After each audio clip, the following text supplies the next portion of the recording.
Hello friends, मेरा नाम है अनबो और आप देख रहे हैं एजुयान 3। एजुयान 3 के इस वीडियो सेगमेंट में हम बात करने वाले हैं समाजवाद की। आखिर हम जानेंगे समाजवाद क्या है, समाजवाद के उदय के क्या कारण है, विभिन्न रूप क्या है और प्रभाव क्या है। आखिर समाजवाद क्या है? उत्पादन के साधनों पर, वितरण पर समाज का नियंत्रण होता है। उदय की बात करें तो आधुनिक विश्व को हम देखते हैं, जिसमें रूसों के विचारों में हमें समाजवाद की झलक दिखाई देती है। रूसों का एक स्टेटमेंट था कि जो सामाजिक अनुबंध होते हैं उनके माध्यम से भी शासन को चलाया जा सकता है। औद्योगिक क्रांति, जिसमें मजदूरों का शोषण होता है।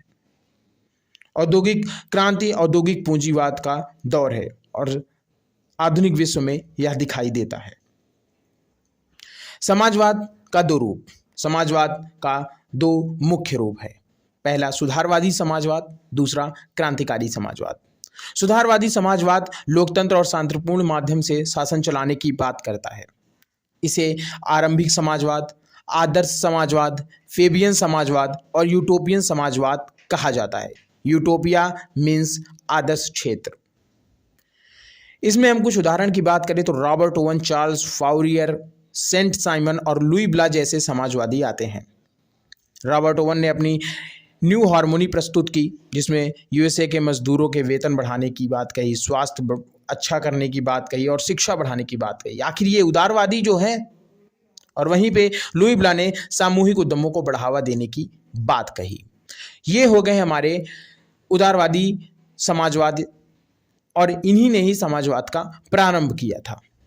इसी धारा ने, समाजवाद की इसी धारा। दूसरी तरफ हम बात करेंगे क्रांतिकारी समाजवाद। क्रांतिकारी शब्द से यहां अभिप्राय है तीव्र समाजवादी, जो बहुत क्रमिक परिवर्तन, बहुत जल्दी परिवर्तन चाहते हैं, शीघ्र एवं क्रमिक परिवर्तन, और इसके लिए वह हिंसा का भी सहारा लेने को तैयार होते हैं। वहीं पे हमारे जो उदारवादी और सुधारवादी हैं वो हिंसा की बात नहीं करते। तीव्र समाजवादी यानी क्रांतिकारी समाजवाद जो होता है, इसमें कई सारी धाराएं आती हैं, जैसे वैज्ञानिक समाजवादी, मार्क्सवादी, लेनिनवाद, स्टालिनवाद, माओवाद। ये सब हमारी समाजवाद की धाराएं होती हैं। यहाँ पे कार्ल मार्क्स और फ्रेडरिक जैसे महान चिंतक आते हैं। कार्ल मार्क्स और फ्रेडरिक इन्होंने ब्रिटेन की औद्योगिक स्थिति का जायजा लिया, क्योंकि ब्रिटेन में सबसे पहले औद्योगिक क्रांति हुई थी, इसीलिए इन्होंने ब्रिटेन की औद्योगिक क्रांति का अध्ययन किया। हम आपको बता दें कि जो क्रांतिकारी समाजवाद है, जो वैज्ञानिक समाजवाद है, इसका आरंभ 1848 में कम्युनिस्ट घोषणा पत्र नामक पुस्तक के प्रकाशन के बाद हुई। अभी इन बातों को आपने जान लिया होगा कि क्रांतिकारी समाजवादी क्या होते हैं और सुधारवादी समाजवादी क्या होते हैं। हम क्रांतिकारी समाजवादी की बात को ही कंटिन्यू रखते हैं और इसी क्रम में हम आगे बात करेंगे कि प्रसा ने इन दोनों को बाहर निकाल दिया। कौन दोनों? कार्ल मार्क्स और फ्रेडरिक को।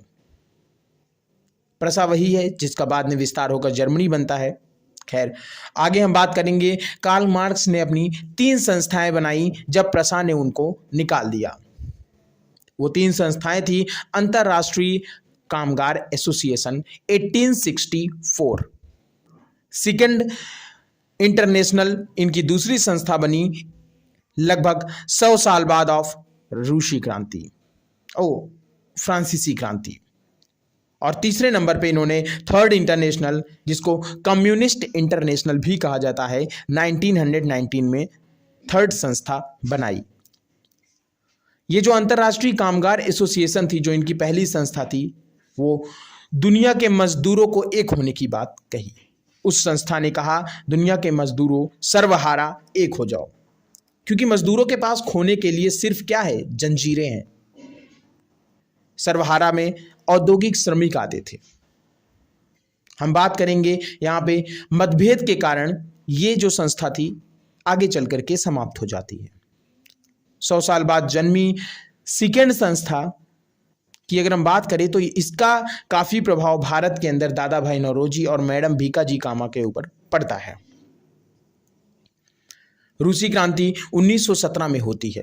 कार्ल मार्क्स, कुछ लोग कहते हैं कि रूसी क्रांति कार्ल मार्क्स के विचारों की वजह से हुई, किंतु हम आपको बता दें कि रूसी क्रांति कार्ल मार्क्स के विचारों की वजह से नहीं, हाँ, लेकिन विचलित जरूर हुई रूसी क्रांति कार्ल मार्क्स के विचारों की वजह से। हम थर्ड संस्था की बात करें जिसका निर्माण तो लेनिन ने कराया 1919 में, लेकिन उसको समाप्त स्टालिन में 1943 में किया। आखिर ये स्टालिन ने समाप्त क्यों किया? लेनिन ने शुरू किया तो स्टालिन ने समाप्त क्यों किया? हम बात करेंगे इसमें आगे चल के कि इनमें कुछ मतभेद भी थे। हम अभी सबसे पहले जो हमने क्रांतिकारी समाजवाद के बारे में जाना था और हमने बात की कि वैज्ञानिक समाजवाद, मार्क्सवाद, लेनिनवाद ये सब उसी के प्रकार हैं, तो अब हम एक एक करके चर्चा करते हैं इन सभी प्रकारों की। सबसे पहले हम बात करेंगे यहाँ पे कार्ल मार्क्स के बारे में। कार्ल मार्क्स के बारे में ठीक ठाक जान लिया जाए। कार्ल मार्क्स जिनकी समाजवाद की विचारधारा वैज्ञानिक समाजवादी थी। कार्ल मार्क्स के विचार में द्वंद्वात्मक भौतिकतावाद, वर्ग संघर्ष, ऐतिहासिक भौतिकतावाद, क्रांति, साम्यवादी समाज की स्थापना, राज्यविहीन समाज की परिकल्पना, एक अद्वितीय समाज की परिकल्पना है राज्यविहीन समाज की परिकल्पना, समाजवादी क्रांति, पूंजीपति वर्ग, बुजुर्गा वर्ग की समाप्ति की बात कही, सर्वहारा की तानाशाही की बात यहाँ पे कार्ल मार्क्स के विचारों में दिखाई देती है। आखिर ये साम्यवाद आएगा कैसे? यहाँ पे साम्यवाद के लिए 3 मुख्य तत्व हैं: वर्ग संघर्ष, ऐतिहासिक द्वंद्वात्मक भौतिकतावाद और सर्वहारा की तानाशाही। कार्ल मार्क्स सर्वहारा की तानाशाही चाहते थे। मजदूर वर्ग जो इंडस्ट्रियल मजदूर थे उनकी तानाशाही की बात करते हैं, वो वर्ग संघर्ष की बात करते हैं। बात करेंगे द्वंद्वात्मक भौतिकतावाद की। थीसिस और एंटीथीसिस मिलकर के सिंथेसिस बनाती है, ये द्वंद्वात्मक भौतिकतावाद है। आगे चलेंगे हम वर्ग संघर्ष देखेंगे। वर्ग संघर्ष जो कार्ल मार्क्स के विचार थे। वर्ग संघर्ष में कहते हैं कि बुजुर्गा और मजदूर वर्ग की बात करते हैं। बुजुर्गा पूंजीपति वर्ग होता है और मजदूर वर्ग की बात करते हैं। कहते हैं जब इनके बीच जब वर्ग संघर्ष समाप्त हो जाएगा, जब ये संपन्न हो जाएगा, तो साम्यवादी समाज का निर्माण होगा। ना किसी में भेदभाव, ना किसी में लिंग का भेदभाव, ना संपत्ति का भेदभाव। वहीं पे ऐतिहासिक भौतिकतावाद की बात करें तो यहाँ पे इतिहास लेखन की न्यू शैली का जन्म होता है और आर्थिक तत्व जिसमें अधिक प्रभावशाली दिखाई देते हैं। राज्यविहीन समाज की जब परिकल्पना करता है कार्ल मार्क्स, यानी मार्क्स जब हमारा परिकल्पना करता है एक राज्यविहीन समाज की, यहीं पे जाकर के उसकी समाजवादी सोच फेल हो जाती है। बहुत प्रारंभ में जब समाजों का निर्माण हुआ था, प्रारंभ में जब समाज बन रहा था, आज से 300-400 साल पहले और न जाने कितने साल पहले, बहुत पुरानी बातें जो भी थी, तो उसमें हमने देखा, उस समय हम देखते थे जब समाज का प्रारंभ में निर्माण होता था, तो हमने देखा था कि क्या कि समाजवाद हमारा बिना स्टेट के चलता था, बिना राज्य के चलता था।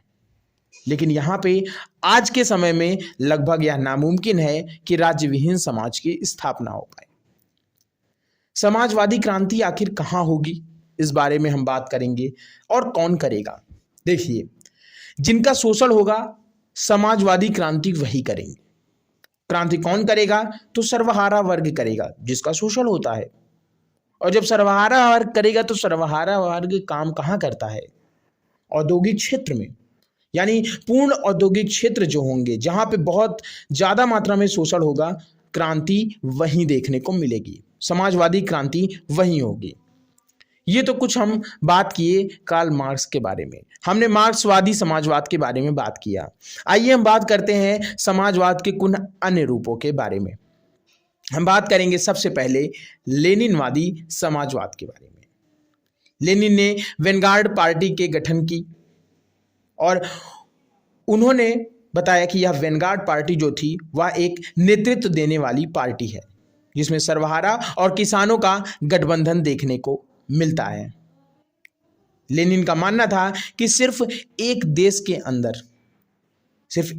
अंदर समाजवाद का जन्म हो जाने से, समाजवादी क्रांति हो जाने से उसका असर बहुत दिनों तक नहीं रहेगा। यानी उसने कहा कि वैश्विक क्रांति होनी चाहिए जिससे समाजवाद बहुत दिनों तक सुरक्षित रहे। स्टालिन आता है, स्टालिन ने एक केंद्रीय पार्टी की बात की, कहा कि एक केंद्रीय पार्टी के पास पूरी सत्ता हो। लेकिन हम आपको बता दें कि जब स्टालिन और लेनिन ये काम कर रहे थे, जो कि मार्क्स के शिष्य थे, उन्होंने अपने गुरु की ही बात को यहाँ पे छोड़ दिया। क्यों छोड़ दिया? ये मार्क्स के समर्थक तो थे, लेकिन इन्होंने उनके रास्ते को क्यों छोड़ा? क्यों छोड़ा का मतलब इन्होंने क्या छोड़ा आखिरकार? तो छोड़ा ये कि मार्क्स ने कहा था किसी राज्य विहीन शासन चलेगा, राज्य विहीन शासन यानी कोई पार्टी नहीं होगी। और इन दोनों ने वैनगार्ड पार्टी के गठन की बात कर दी थी, लेनिन ने, और केंद्रीय पार्टी की बात स्टालिन ने कर दी। तो यहां से ये अलग हो गए उनके विचारों से। स्टालिन ने यहाँ पे सामूहिक खेती की बात की, जिसको रूस में कोलखोज भी कहा जाता है। नियोजित अर्थव्यवस्था की बात की स्टालिन ने, स्टालिन वादी समाजवाद, नियोजित अर्थव्यवस्था की बात कही। विश्व क्रांति से स्टालिन ने इनकार किया। उन्होंने कहा हो जाए तो ठीक, पर ना हो तो भी ठीक, और मुझे सिर्फ जिस कंट्री का हूं उससे मतलब है। यानी यहीं पे विचारों में भेद आ जाता है लेनिन और स्टालिन के मध्य। आगे हम बात करते हैं, माओ जेडोंग की एंट्री होती है चीन के अंदर, जिससे माओवादी समाजवाद विकसित होता है। और जो सर्वहारा वर्ग, जो इंडस्ट्री में काम करता था, जो औद्योगिक क्षेत्रों में काम करता था, चीन में उसको किसान का दर्जा दिया गया, किसानों को सर्वहारा वर्ग बना दिया गया। हम आगे चल के एक और समाजवाद की बात करेंगे, हरित समाजवादी। ये जो हरित समाजवादी थे, ये लोग सतत विकास के समर्थक थे, समावेशी विकास, गरीबी उन्मूलन के समर्थक थे और वैश्वीकरण का यह विरोध करते थे। क्योंकि हम आपको बता दें, जब जब वैश्वीकरण हुआ है तो देश के लोगों का शोषण निश्चित तय होता है। क्योंकि जब एक देश से दूसरे देश में मजदूर भेजे जाते हैं, वैश्वीकरण में यह भी तो होता है, तो वहाँ पे ना तो उन्हें सामाजिक सुरक्षा दी जाती है, ना उन्हें अच्छी नौकरी दी जाती है, ना उन्हें स्वास्थ्य की शिक्षा अच्छी दी जाती, स्वास्थ्य उनको बेहतर प्रोवाइड किया जाता है, जिसकी वजह से कहा जाता है कि उनका शोषण बढ़ जाता है। और इसलिए जो हरित समाजवाद था, या थोड़ा बेहतर समाजवाद भी देखने को हमें मिलता है, और यह विरोध करता है वैश्वीकरण का इसी वजह से। तो ये पूरे जितने थे, हमने आपको समाजवाद के रूपों को भी समझा दिया। हमने यहाँ पे मार्क्स के बारे में भी बता दिया, हमने यहाँ पे लेनिन के बारे में भी बता दिया, हमने यहाँ पे स्टालिन के बारे में भी बता दिया। और हम बता दें कि यहाँ पे अगर उदारवादी समाजवाद के बारे में जो हमारा, क्योंकि हमने यहाँ पे क्रांतिकारी समाजवाद के बारे में काफ़ी डिस्कस कर दिया, लेकिन उदारवादी समाजवाद के बारे में अगर बोले तो वह हमेशा चाहता था कि उत्पादन और संसाधनों पर, वितरण पर जनता का नियंत्रण हो, ठीक है, और सर्वहारा ये जो वर्ग है, ये जो सभी वर्ग हैं, ये जो समाज है, वो मिलकर के शासन चलाए, यानी लोकतंत्र और गणतंत्र के स्थापना की बात करता है। आशा करते हैं आपको ये वीडियो पसंद आया होगा। वीडियो पसंद आया हो तो चैनल को सब्सक्राइब करें, इस वीडियो को लाइक करें, और जो मेरे दिए हुए कंटेंट हैं आप उसको कहीं पर नोट करके रख लें, क्योंकि यह थी समाजवाद के बारे में एक विस्तृत चर्चा। धन्यवाद।